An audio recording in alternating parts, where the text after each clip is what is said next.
Like all brides, she wanted every aspect of her wedding to be perfect, not least the venue. St. George's Chapel at Windsor Castle couldn't have been more to Meghan Markle's liking, historic and picturesque with long family ties. It had it all. The only problem was, apparently, the smell. According to well-placed royal sources, the musty odor of the 15th-century chapel did not find favor with the soon-to-be Duchess of Sussex, who asked for air fresheners to be deployed before her guests arrived. The same insiders report that Meghan's request to use the atomizers did not find favor with Buckingham Palace, which swiftly pointed out that the chapel was a regular place of worship for the Queen, as it had been for successive monarchs since 1475, and if it was good enough for them, it would be good enough for her.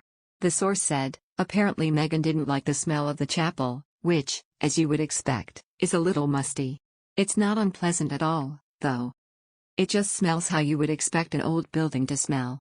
And that's something the royal family are particularly used to. Meghan wanted staff to go around with these atomizers, like spritzer guns, and spray the chapel with scent before anyone arrived. Royal household staff stepped in and told her office politely, but firmly, that this was the Queen's chapel and it simply wasn't appropriate. I don't believe they said no because they thought it could affect the chapel in any way. It was simply the principle of the thing. This is a place that has held royal weddings, funerals, and even contains the royal vault. I don't believe a request of that nature had been made before. Meanwhile, Prince Harry turned into groomzilla before the royal wedding, leading to the first ever negative piece of coverage about the behavior of the royal and Meghan Markle, a biography says.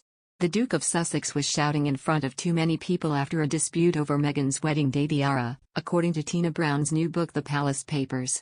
The result was the first in a series of negative news stories that ultimately left Meghan feeling suicidal. The Duchess wanted to bring her New York stylist in for a hair trial, which required access to the jewelry she intended to wear on her head when she tied the knot with Harry in May 2018.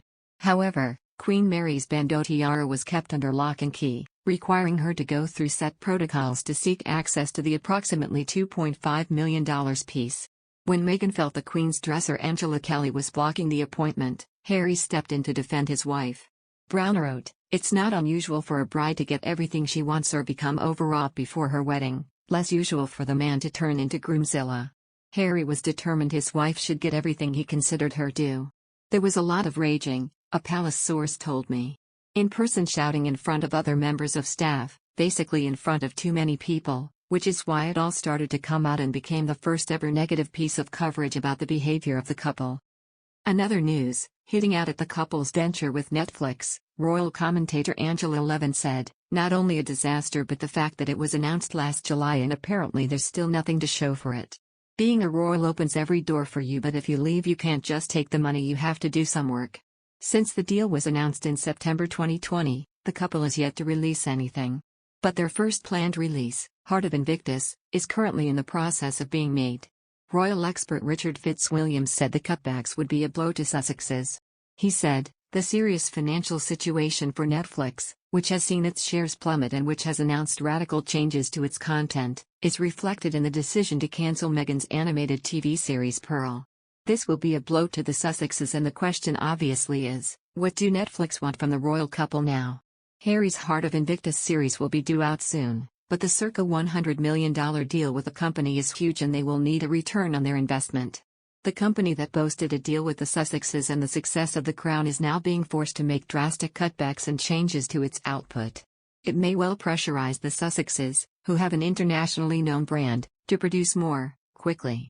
Harry's military experience might be tapped. He has after all served 2 terms in Afghanistan.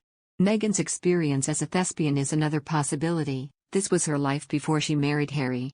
It isn't possible at the moment to see how they could acquire royal programs with input from the Sussexes.